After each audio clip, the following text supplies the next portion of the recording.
اقرار الحسن گیا ہے چھٹیاں گزارنے لندن میں، تو اب کسی اینکر کے ہتھے چڑھ گیا ہے، اس کا نام ہے سارا. اس نے صحیح سے کلاس لیا ہے، اس کی صحیح اچھی والی کلاس لیا. یہ ویڈیو میں دیکھو یہ کیسے اس کی اچھی والی کلاس لے رہی ہے. اس ویڈیو میں دکھا رہے ہیں آپ کو کہ کیسے یہ دیکھو. یہ دیکھو. اوکے، اگلا سوال آپ بتائیں کہ پیمرا کے اوپر کس نے پابندی لگائی ہوئی ہے عمران خان کی تصویر نہ دکھانا، اس کا بیان نہ دینا؟ بالکل اسی نے لگائی ہوئی ہے جس نے نواز شریف کا نام لینے پر پابندی لگائی تھی. تو وہ کون ہے؟ تو پھر آپ جب اسٹیبلشمنٹ ہے، اسٹیبلشمنٹ اور ہم سب دیکھو وہ مان گیا ہے کہ پیمرا کے اوپر کس نے پابندی لگائی ہے، اسٹیبلشمنٹ نے عمران خان پہ اوپر ہے، وہ مان رہا ہے ادھر. پھر یہ بعد میں آ کے گندے گندے ٹویٹ کرتا ہے. یہ کتنا گندا آدمی ہے یہ بندہ. یہ آگے بھی سنو. آپ نے، میں نے تھوڑی دیر پہلے ایک اور بھی بیان سنا تھا، آپ نے کہا کہ آپ نے بڑی آواز اٹھائی کہ باجوہ کو جو ہے آپ ایکسٹینشن نہ دیں. اوکے، خان صاحب 1000 بار مان چکے، ہم بھی مان چکے. آپ آج اچھے ہیں تو کل آپ برے بھی ہو سکتے ہیں نا. It's not a big deal. ٹھیک ہے، یہ چیز ہوئی. مجھے اس وقت بھی سچ بولنا چاہیے. اقرار صاحب کل اچھے تھے، آج برے ہیں. عمران خان بہت آنےسٹ انسان ہے، اس نے وہی چیز بولی. آج آپ کہیں گے کہ آصم منیر کو آپ نے ایکسٹینشن نہیں دینی، بولیں گے آپ اسی طرح، اور آپ سمجھیں گے کہ آپ پاکستان میں سیف ہوں گے.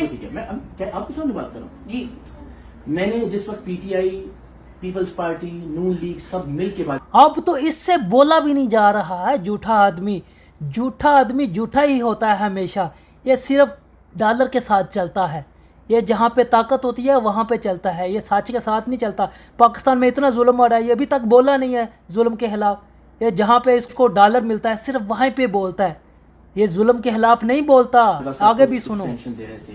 Probably I was the only one جس نے کہا کہ ایکسٹینشن نہیں ہونی چاہیے. ایک اصول ہے کہ پاک فوج کے سربراہ نیچے بہت سارے شاندار آفیسر ہوتے ہیں، ان کا رستہ رکتا ہے الٹیمیٹلی. آپ نے تو میں نے اس ایکسٹینشن کے خلاف بات کی. اصول یہ ہے کہ کسی بھی آرمی چیف کو ایکسٹینشن نہیں ملنی چاہیے. یہ اصول میں نے خان صاحب کے دور حکومت میں بھی کہا تھا. آج بھی میں سمجھتا ہوں کہ میں اپنے اس اصول پر قائم ہوں. کسی بھی آرمی چیف کو ایکسٹینشن نہیں ملنی چاہیے. میرے تھوڑے کہہ جیسے اس نے بولا بغض عمران خان سے بھی تیز چل رہا ہے.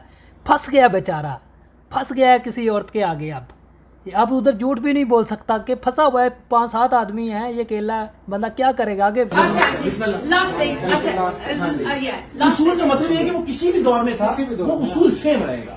ورنہ میں اس کا مطلب میں جھوٹ بول رہا ہوں، میں منافق. ٹھیک ہے. آج بغض عمران سیلاب سے بھی زیادہ تیز چل رہا ہے. ٹھیک ہے، 5 دفعہ ان لوگوں نے باریاں لی ہیں. آپ کو میں نے کبھی اتنا اگریسو ان کے اگینسٹ نہیں دیکھا، ابھی بھی نہیں دیکھا. پاکستان میں سیلاب آنے والا ہے اتنا بڑا، گلگت میں آ رہا ہے، کے پی میں آ رہا ہے، سندھ میں آ رہا ہے، پنجاب میں آ رہا ہے. پاکستان کی جو موجودہ سسٹم ہے، ایون دو آرمی پلس ٹھیک ہے گورنمنٹ چلا رہی، وہ پاکستان کو رہے ہیں، تو ان کے پاس یہ سسٹم نہیں تھا کہ یہ لوگوں کو وارن کرتے. اب جس ملک میں بیٹھے نا 2 دن پہلے بتا دیتے ہیں ہیٹ ویو آنے والی ہے. ٹھیک ہے، تو کیا ہر ٹائم انہی لوگوں کا سسٹم میں رہنا، آپ کا اور میرا ہی آپس میں لڑتے رہنا، اور کبھی آپ ان کے فیوریٹ ہو جائیں، کبھی میں ان کا فیوریٹ ہو جاؤں؟ نو. بٹ آج جب عمران خان اسٹینڈ لے رہا ہے، so why you are so against ہم؟ اوکے، اب میں اس کو کلوز میری ٹویٹس موجود ہیں کہ جب نواز شریف صاحب ووٹ کو عزت دو کا نعرہ لگاتے تھے، ہمارے کچھ دوستوں نے ٹویٹ کی. انہوں نے کہا جی نواز شریف چونکہ اس وقت جمہوریت کے ساتھ کھڑے ہیں تو ہمیں ان کے ساتھ کھڑے ہو جانا چاہیے. میں نے کہا نہیں ایسا ہو سکتا. ہم نواز شریف صاحب کا ماضی یا مستقبل دیکھے بغیر صرف اس لیے کہ وہ آج جمہوریت اور ووٹ کو عزت دو کی بات کر رہے ہیں، ہم ان کے ساتھ کیسے کھڑے ہو جائیں؟ کیونکہ ہمیں پتا ہے کہ کل تو پھر دوبارہ اسٹیبلشمنٹ کے ساتھ کھڑے ہوں گے ان کا ماضی دیکھتے ہوئے. میں نے اس وقت نواز شریف صاحب کے دور میں بھی کہا، مجھے آج بھی یہ لگتا ہے. اس لیے مجھے یہ لگتا ہے کہ باجوہ صاحب سے مخالفت یا اختلاف ڈی ایچ اے یا کاروبار کی وجہ سے نہیں ہوا تھا. خان صاحب کا باجوہ صاحب سے عمران خان صاحب کا اختلاف بلوچستان کے مسنگ پرسنز کی وجہ سے نہیں ہوا تھا، بلوچستان کے مظالم کی وجہ سے نہیں ہوا تھا، ڈھاکہ کے مظالم کی وجہ سے نہیں ہوا تھا. کس وجہ سے ہوا تھا؟ ایکسٹینشن سے ہوا تھا. That's what you saying. No, extension پر بھی نہیں ہوا تھا. ایکسٹینشن تو آخری تیسری بار میں دینے کے لیے تیار تھے، اس لیے کہ اسٹیبلشمنٹ 3 سال سے زیادہ کسی کو بھی نہیں ہو سکتی.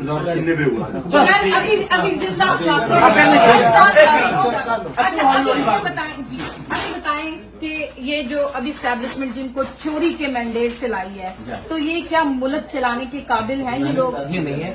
میں تنقید کر رہا ہوں. میں سمجھتا ہوں کہ جو ان کی ماضی کی بھی پرفارمنس تھی، تھوڑی بہت توقع تھی، وہ بھی جاتی رہی ہے. میں بار بار کہتا ہوں دھاندلی زدہ الیکشن تھا. میں بار بار کہتا ہوں کہ PTI کا حق چھینا گیا ہے. میں بار بار کہتا ہوں کہ یہ حکومت بالکل ٹھیک پرفارم نہیں کر رہی.